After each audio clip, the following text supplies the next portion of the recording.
はい、皆さんこんにちは。今回はこちらのポテンシャルレーシングさんのタイヤセッター、これをね、レビューしていきたいと思います。その辺はね、抜きにしてやっていきたいと思います。で、結果からもう言っちゃいます。僕はね、今後、ペラタイヤ作るときにこのポテンシャルレーシングさんのタイヤセッターを使って作ることがほとんどになると思います。理由は、やっぱりね、楽なんですよ。ただこの楽っていうのも、早く簡単に精度がいいペラタイヤができるという楽ではなくて、作業的に楽。ぶっちゃけ、精度のいいペラタイヤ作るんだったら、時間はタイヤセッターでも、まあそこそこかかるなと。ただ、リューターとかワークマシンで作るよりも楽ですね。まずはこのタイヤセッターだけだと動かないんですよね。電源が必要になってきます。この辺の情報をね、ミニ四駆始めたばっかりの人、購入しようと検討した時、なかなか出てこないと思うので、ご紹介の方を簡単にしたいと思います。このモーターを動かすために、モーター鳴らしができるような機器。僕はね、この M800 ツールキット RC のものを接続して、タイヤセッターの方を使っているんですが、サンダーだったりとか、あとなんかね、もうちょい簡易的なものありますよね。そういったものでも大丈夫だと思います。あと、この高性能充電器を動かすための安定化電源だったり、僕はね、同じツールキット RC で出てくる、こちらの AC アダプター。これをね、電源として使っているんですけれども、そういったものというのが必要になってきて、これだけじゃね、動かないんですよ。もしね、こういったものを持ってないっていう方は、こういったものをさらにご用意する必要があります。で、接続方法はもう、この割り口クリップを、プラスはプラス同士で取り付けていきます。一応ね、このモーターは黄色がプラスですね。で、マイナスはマイナスでつけて、あとはモーター鳴らしするような感じで、ボルトとか、その辺をね、設定して、動かせば回る。といった感じですね。ここまで揃ってようやくこいつが動くようになります。で、ここからはね、実際にホイールとかタイヤを作りながらご紹介していきたいと思います。まずね、このタイヤセッター、いいところが、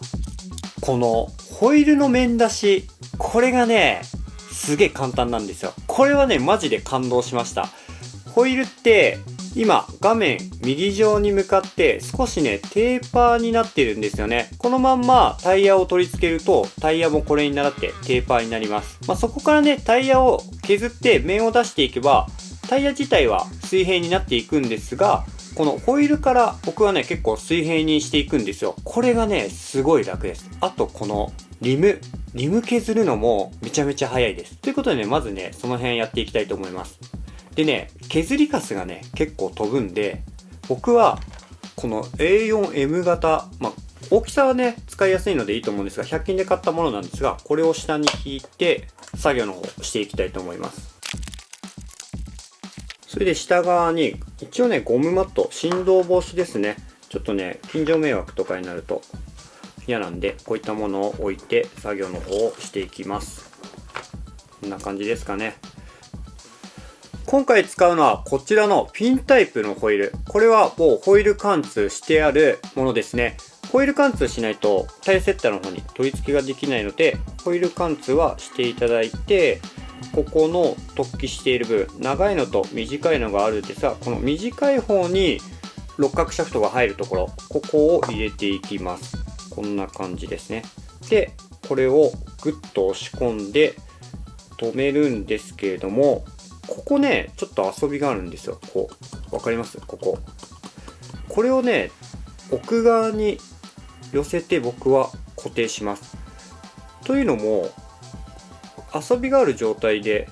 削っていくと、その分でよれちゃいそうな気がするので、ぐっとね、押し込んで、ここのね、つまみを回して固定していきます。こうすると、この横のガタっていうのがなくなって取り付けができます。まずこの状態ですね。で、あと、ホイールだったり、タイヤを削る、バイト、こういったものが付属しています。これを取り付けていきます。取り付けは、ここのところに入れていくんですが、バイトをこの向きですね。この向きで入れて、で、これ、なんかね、板があるんで、一応これを挟んで僕は入れます。なんかね、入れないでやったらめっちゃ傷ついたんで、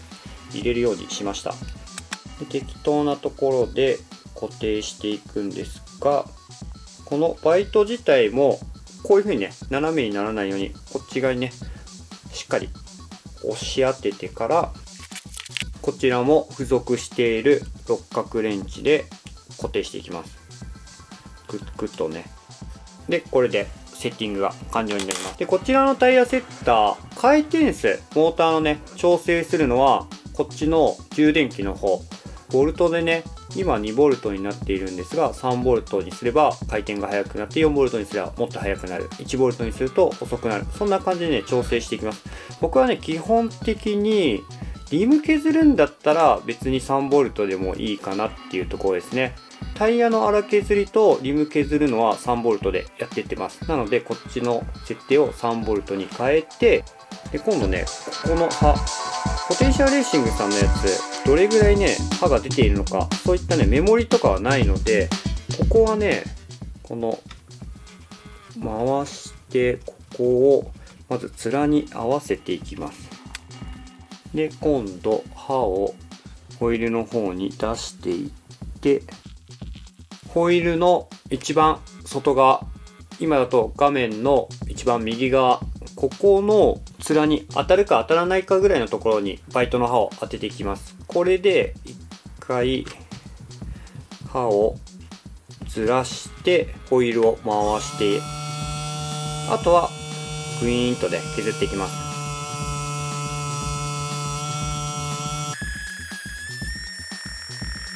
はい、こんな感じですね。マジでね、これはね、すごい楽です。で、一回ね、この位置をセッティングすれば、4本同じ径に切れるので、これがね、いいところなんですよね。次は、このリムを削っていきたいと思います。リムも同じで、削りたい高さに合わせて、このバイトの刃を移動していく感じですね。一気にやると、削りすぎちゃうっていうことがあるので、ここはね、ちょっと、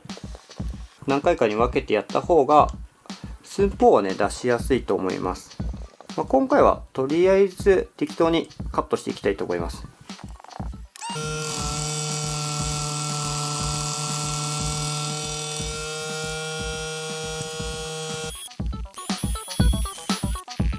はい、こんな感じでリムのカットも終了しました。とりあえず一回ホイールを外して、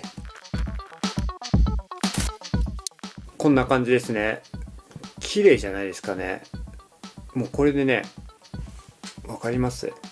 ピタッと水平になっています。ホイールの加工に関してはね、以上となります。ホイールの加工が終わったので、次はタイヤ。タイヤはね、ローフリクションタイヤ今回加工していきたいと思います。理由はね、硬いからですね。硬い方が削れやすいです。で、精度もね、出しやすいんですよ。スーパーハード、ハードタイヤ、ノーマルタイヤ、柔らかくなるにつれて加工の方が難しくなってきます。でね、このタイヤの加工に関してめちゃめちゃ注意点があるんですよね。僕もね、気づかないでいたので、結構精度が出なくて苦労した部分なんですが、まずはこのホイールのね、面出しをしたので、なんて言うんですかね、このホイールの径が変わってるんですよ。で同じフィンホイール、これをちょっと一回切り出してノギスで径を測ってみると、一番外側、一番だから厚いところですね、ここで 20.40 で削ったやつ、これはちょっとさじ加減で径は変わってくるんですが 19.85 で、一番外側、この一番すぼんでるところですね、何も加工していない、これがだいたい 20.20 ぐらい。ただこれノギスの厚さがあるんで一番外側じゃないんですよね。多分ね、一番外側になってくるともうちょい下がってきます。ちょっと削りすぎちゃった感はあるんですが、これぐらい径が変わってくるんですよ。そうなってくるとタイヤをはめた時、このローフリクションタイヤ、普通にホイールを取り付けようとするとちょっと硬いんですよ。グーって入れないと入らない。取る時も結構力が入れて取るような感じ。ただこの面出しをしたホイール、今回ね少し削りすぎた感はあるんですが、もうねスルって入っちゃうんですよ。ということはここのタイヤとホイールの設置が若干緩いんですよ。これを両面テープを貼っつけて接着していくんですが、タイヤセッターにこのホイールを設置して回転させていくと、回転が速くなればなるほど、これがね、ゴムなんでやっぱり外側に遠心力で引っ張られて、このホイールとタイヤの隙間開こうとするんですよ。そうすると、その状態で削っていけば、まあね、ホイールの面、綺麗な深淵にならないんですよ。なのでこの接着するとき、僕ね、いつも通りちょっと薄めの両面テープ使って接着していたんですが、それをね、使っていたからなのか、特にね、スーパーハードタイヤ、綺麗にね、削れなかったことがあったんですよ。なので今回ちょっと厚手の、といってもね、少しなんですが、両面テープでまず接着していきたいと思います。はい、両面テープをとりあえず取り付けました。これで、あとはタイヤをね、取り付けていくんですけれども、僕はね、いつもこんな感じで、リブの方からね、タイヤを入れるんですよね。ちょっと硬いんですけれども、まあなんすかね、この方がね、タイヤがずれにくい気がして、いつもこんな感じで入れています。で、入れて、もうしっかり止めていく。で、こういう風に動かした時に、ホイールとタイヤが離れないことをまず確認して、この状態でタイヤを削っていきます。ということで、またタイヤセッターを用意してやっていきたいと思います。で、ここからこのつまみを回してカットする量を決めていくんですが、僕はね、分かりやすいようにこのつまみが上に持ち手が来ているのかとか、下に来ているのか、横、右に来ているのか、左に来ているのか、そんな感じでね、削り幅っていうのを分かりやすくしています。どれぐらいね、削ってどれぐらい深くにっていうのか、ちょっとね、メモリとかがないので分からないので、その辺は一回一回削ったらノギスでチェックするか、まあ、そんな感じで目安を自分なりに見つけていただければなと思います。で、粗削りはね、3ボルトのまんまいきたいと思います。で、こんな感じであとは回して、今バイトの刃が入っていないんで削れないですね。こんな感じで削っていきます。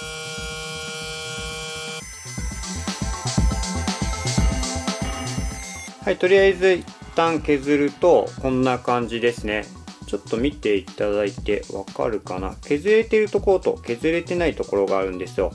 これはもうタイヤがね、それだけいびつにできているっていうところになります。で、これをね、一気にやろうとすると、例えば、ちょっとやってみますか。粗削りなんで多少はね、やっちゃって大丈夫だと思うんですが、こんな感じで回して、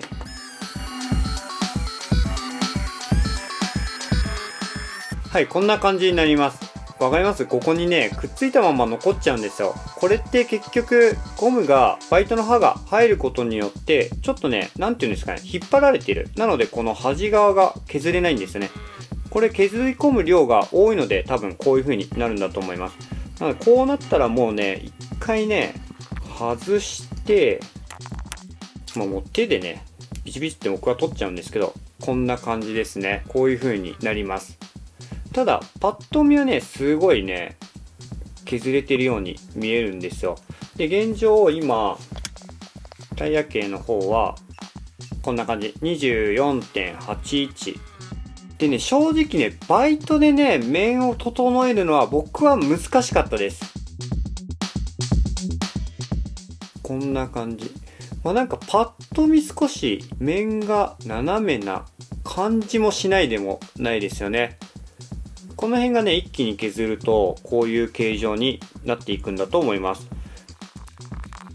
もう一度少しだけにして削っていきたいと思います。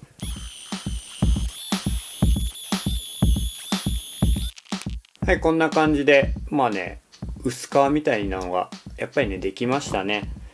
もっと切れ込む量を少なくすれば、まあこういう風にならないのかなと思うんですが、これもね、結構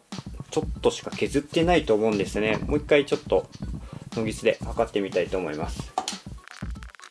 24.65、だいたい 0.15 ミリぐらい削った感じですね。24.66、こんな感じですね。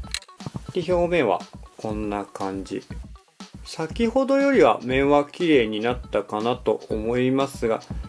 なんかね、ちょっとデコボコしてるような感じもしないでもないんですよね。表面がね、粗いんで、それがそういう風に見えてるだけなのかもしれないんですが、とりあえずね、僕はね、バイトだけで削ってペラタイヤを作るのは厳しかったです。ということで、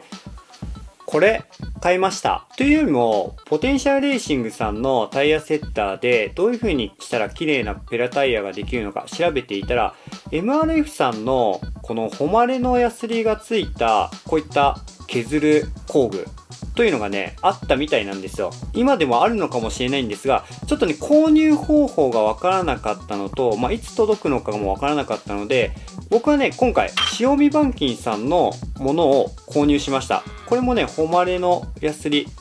がここにね、ついていて、ここにね、こういう風に取り付けて削れるものですね。これ使ったら、綺麗に出来上がりました。ということでね、これをね、付け替えていきたいと思います。取り付け方はね、このバイトと一緒なんで、サクサクっとね、やっちゃいたいと思います。はい、取り付けの方が終わりました。あとは、また先ほどのタイヤを取り付けて削っていくんですが、現状確か 24.62mm なんで 24mm のペアタイヤにしていきますか。とりあえずそんな感じで合わせていきたいと思います。でこちらもまずタイヤにヤスリを当たるかなぐらいまでとりあえず移動させていきます。で今度ここのボルト数3ボルトでやっていたんですが、回転数が高くなれば先ほどもちょっとお伝えしたんですが、遠心力でこのタイヤが離れようとするホイールから、なのでちょっとね回転数を落とすために2ボルトぐらいに落としたいと思います。本当はね遅ければ遅いほどいいと思うんですが、削れないっていうこともあるので1ボルトか2ボルトぐらいでいいんじゃないのかなと思います。この辺はいろいろ調整していただければなと思います。で回して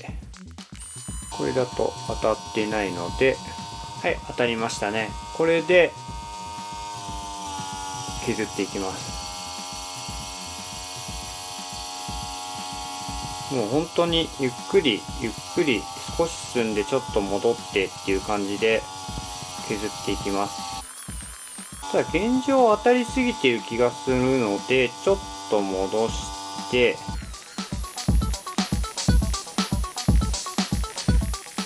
はい全部削れました。ただこのシュシュシュシュシュシュシュシュっていう音はまだタイヤが削れているので、僕はねこの音がなくなるまで常に回し続けます。このね待ち時間っていうのがちょっとかかるんですけれども、ただね本当にもうでもね使わないというか片手でこれをね動かしているだけなんで、携帯のねゲームやりながらでもねタイヤが削れるっていうのはかなり楽ですよね。はい、こんな感じですね。結構ね面も綺麗なんですよね。でとりあえずタイヤ径がどれぐらいか測ってみたいと思います。ちょっとねこれはねすごいねやりづらいんで、現状ね 24.37 とかね8とか9これぐらいなんです。今ちょっとね取るのに動いちゃったんですが 24.378 ぐらいなので、あと 0.34mm ぐらい削っていくと 24mm のペラタイヤになっていきます。それでこれをねハンドル結構ね遊びがあるんですよ。今はこれ回すと回る状態になってるんですけど、こういう風にするとここまでね削れません。こういう風にだいたい90度角ぐらいよりもちょっとあるぐらいかな遊びがあるので、もしね削るときは一回ねしっかり戻してからもう一回その位置に持ってくるっていう風にしないともうね寸法がずれてしまいます。削れてきましたね。またこのシャシャシャシャっていう音がなくなるまで回してここをねちょっと動かしていきたいと思います。はい、こんな感じですね。でもう一度ちょっとノギスで測っちゃって、今ね 24.3 ぐらいですね。むつれちゃうけどこんな感じ。あとねコンマ3ぐらい削っていくんですが、もうねこの仕上げのねやつはほんとちょっとずつですね、ちょっとずつ削っていった方が綺麗なタイヤになると思います。ということでねもう一気にね仕上げまで進めたいと思います。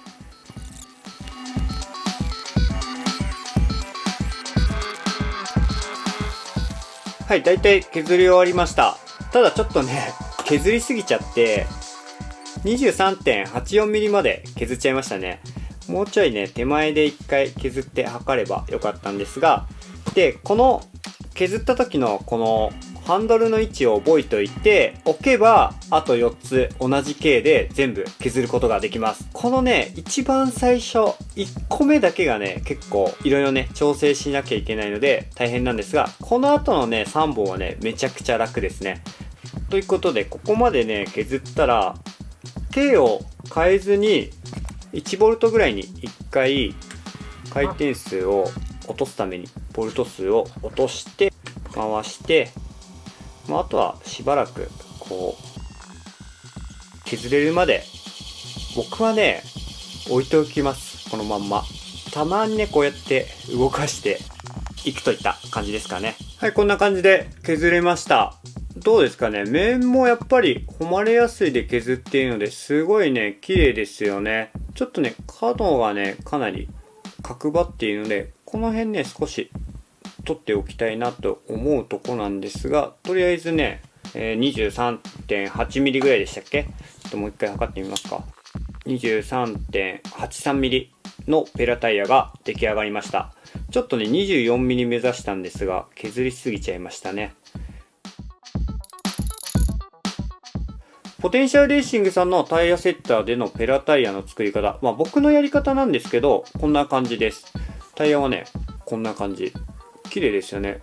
面もねビシッと真横になってるかなと思います。あとはお好みに応じてこんなね感じのクリーナーとかで表面をもっとね綺麗にしたりとか、段付きタイヤにしたりとか。ちなみにね段付きタイヤこうやってね普通に履くときはね、このタイヤセッターでずっと向きこれだったんで、こういう風にすると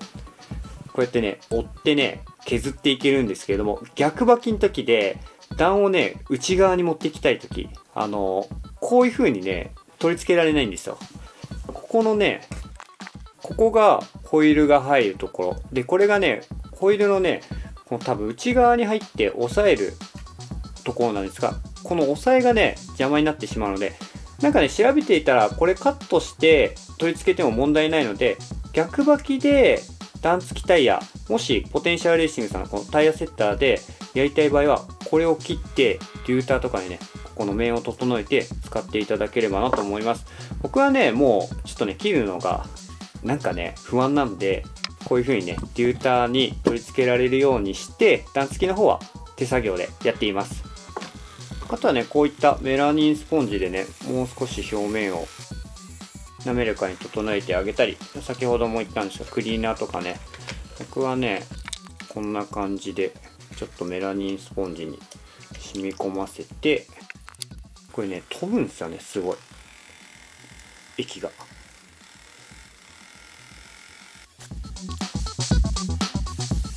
こんな感じでね拭いてあげて、ちょっとまだ乾いてないんですけど、あげるとよりね綺麗になっていきます。はい、ということで今回はポテンシャルレーシングさんのタイヤセッターご紹介させていただきました。結構高額な商品になるので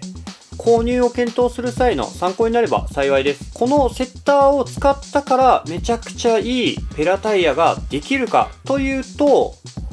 使い方次第っていうことですよね。どうしてもタイヤ自体がゴムでできていて、この硬さ、ローフリクションタイヤが一番硬くて、スーパーハード、ハードタイヤ、ノーマル、さらにシリコンタイヤ、どんどんね柔らかくなっていくと、どうしてもこのタイヤを回す時の速さ、これでホイールからタイヤが離れようとする、タイヤ自体が歪んでしまっている状態で削っていけばタイヤの深淵っていうのも出にくくなります。さらに削り込む量、一気に削っていけばそれだけタイヤに力が加わるのでタイヤがよじれやすくなります。このタイヤセッターを使う場合以外にもペラタイヤのジグだったりワークマシン、リューター、そういったものも同じ現象が起きますので、どんなものを使ってもそのあたり注意していただければより精度のいいタイヤというのは作れると思います。じゃあタイヤセッターおすすめじゃないのって言われると、微妙なところなんですよね。値段も、あと揃えるもの。今回僕、このタイヤセッター以外に、塩見板金さんの誉れのヤスリがついたこちらのもの、そしてタイヤセッターを動かすために使った高性能充電器、さらにこれを動かすための AC アダプターだったり安定化電源、この辺りを揃えていくと、結構な金額になるんですよ。この辺を踏まえて言うと、微妙なところですよね。ただ僕が今回タイヤセッターを使って、何セットもタイヤを作ってみたんですけれども、加工自体はね、本当にね、手でやるよりも楽です。ワークマシーンでやるよりも楽です。理由は、セットしてしまえば、ほぼほぼね、自動でっていうか、そんなに自分の手を使わないで加工ができるので、そういったところがね、マジでいいです。あとね、先ほどもちょっと言ったかもしれないんですが、1回セットすれば同じものを作れる再現性、これがね、高いです。僕もね、リューターでタイヤをね、ずっとね、削っていたんですが、ワークマシンとか使って、同じものをね、4つ作るってすごい大変なんですよ。手とかワークマシン、リューターなんかを使って作る作業よりも高い再現性ができるっていうのが、このポテンシャルレーシングさんのタイヤセッターの魅力じゃないのかなと思います。ペラタイヤの精度に関してはもうね、使い方次第、作り方次第なので、その辺はね、僕ももうちょっとね、研究して使い込んで、よりね、いいもの。あとはね、本当に走らせてみないとわからない部分あるので、このタイヤセッターで作ったタイヤ、メインマシンにね、今載せましたので、実際に使ってみてどんな感じなのか見ていきたいと思います。